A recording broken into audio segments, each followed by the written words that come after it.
నేను చాలాసార్లు ప్రస్తావించా చంద్రబాబు గారికి సంబంధించి ఐఎన్జీ కేసు అన్నది.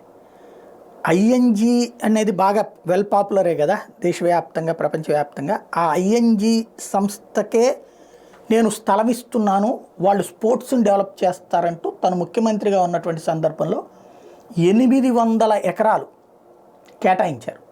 అది కూడా ఎలక్షన్స్కి ఒక్క 4 నెలల ముందు 800 ఎకరాలు.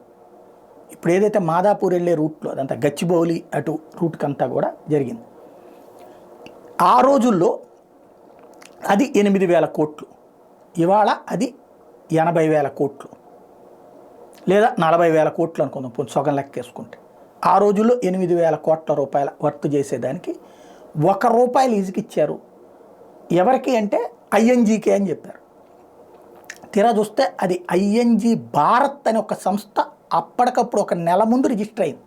1 నెల ముందు కొత్తగా ఐఎన్జీనే అన్నటువంటిది జనాలకి చెప్పిస్తూ నమ్మకం కల్పిస్తూ చివరికి దానికి ఇచ్చేశారు 800 ఎకరాలు. చివరికి ఆయన ప్రభుత్వం అప్పటికి టర్మ్ పూర్తయిపోతే అంటే ఎలక్షన్స్ అయిపోయిన తర్వాత ఆపద్ధర్మ ముఖ్యమంత్రిగానే కదా ఉండేది. ఆ టైంలో కూడా ఉత్తర్వులు ఇచ్చి 400 ఎకరాలు హ్యాండ్ ఓవర్ చేసేసారు. సేల్ డీడ్ ఇచ్చేసారు. సేల్ డీడ్ అంటే అమ్ముకోవడానికి. ఎప్పుడైనా సరే మామూలుగా కేటాయింపు వేరు, సేల్ డీడ్ వేరు. సేల్ డీడ్ ఎవరు అంటే అమ్ముకోవడానికి. 400 ఎకరాలు. ఎవరు అంటే బిల్లీరావు అనేటువంటి వాడు ఆ ఐఎన్జీ భారత్కి హెడ్ అయినట్టు.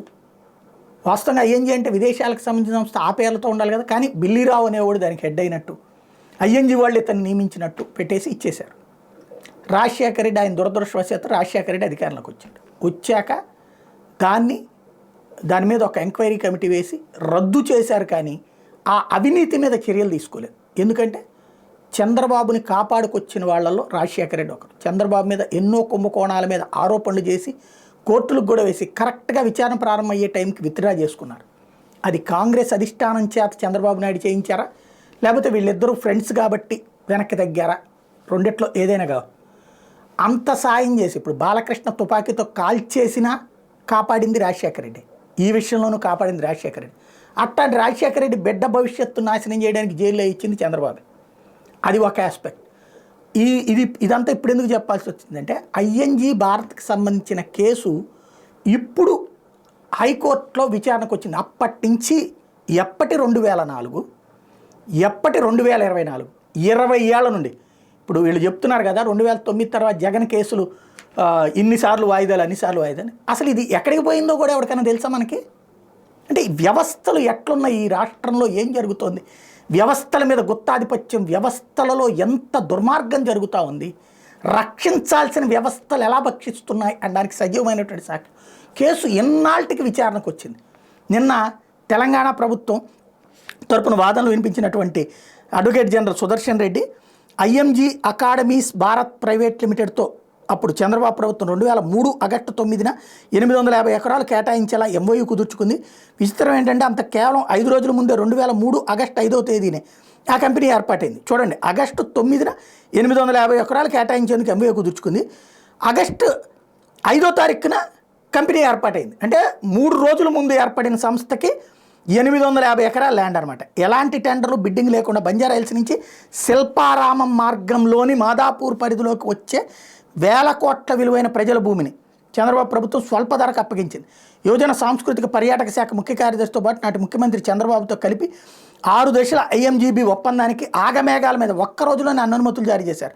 2003 నవంబర్ 14న అప్పటి ముఖ్యమంత్రి అభ్యర్థన మేరకు అసెంబ్లీని గవర్నర్ రద్దు చేస్తే అసెంబ్లీ రద్దుకి 3 నెలల ముందు ఈ ఒప్పందాన్ని కుదుర్చుకున్నారు.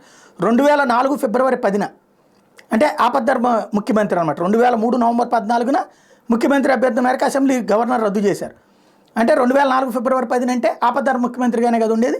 400 ఎకరాల భూమిని ఐఎంజీబీకి అప్పగిస్తూ సేల్ డీడ్ చేశారు. అయితే ఏ అంతర్జాతీయ సంస్థతో సంబంధం లేని ఐఎంజీ భారత్కి 1,000 కోట్ల భూముల అప్పగింతపై రాష్ట్ర ప్రభుత్వం 2006లో కమిటీ నియమించింది. ఆ కమిటీ నివేదిక మేరకు ఐఎంజీ భారత్తో ఎంఓయూని సేల్ డీడ్ని ప్రభుత్వం రద్దు చేసింది అని అడ్వకేట్ జనరల్ నిన్న తెలంగాణ అడ్వకేట్ జనరల్ సుదర్శన్ రెడ్డి చెప్పారు. తదుపరి విచారణ ఈ నెల 28కి వాయిదా పడింది. అక్కడ కోర్టు ఏమడిగింది, ఎవరి మీద చర్యలు ఎందుకు తీసుకోలేదు, అధికారుల మీద కానీ నాయకుల మీద కానీ అని అడిగింది. ఇప్పుడు ఇది కొత్త కేసు. మొన్న స్కిల్ డెవలప్మెంట్ కేసులో సిమెంట్స్ సంస్థకి సంబంధం లేకుండా ఇక్కడ పేరేమో సిమెంట్స్ అనే ఒప్పందం కుదుర్చుకుని ఇక్కడ ఏదైతే వేరే డిజైన్ టెక్ అనేటువంటి సంస్థ దాందే అని అందరికీ చెప్పేసి ఒప్పందమేమో డిజైన్ టెక్తో, జీవోనేమో సిమెన్స్, ఇప్పటికి కూడా సిమెన్స్ సంస్థ అని చెప్తారు. అట్లాంటిదే ఇది కూడా అనమాట.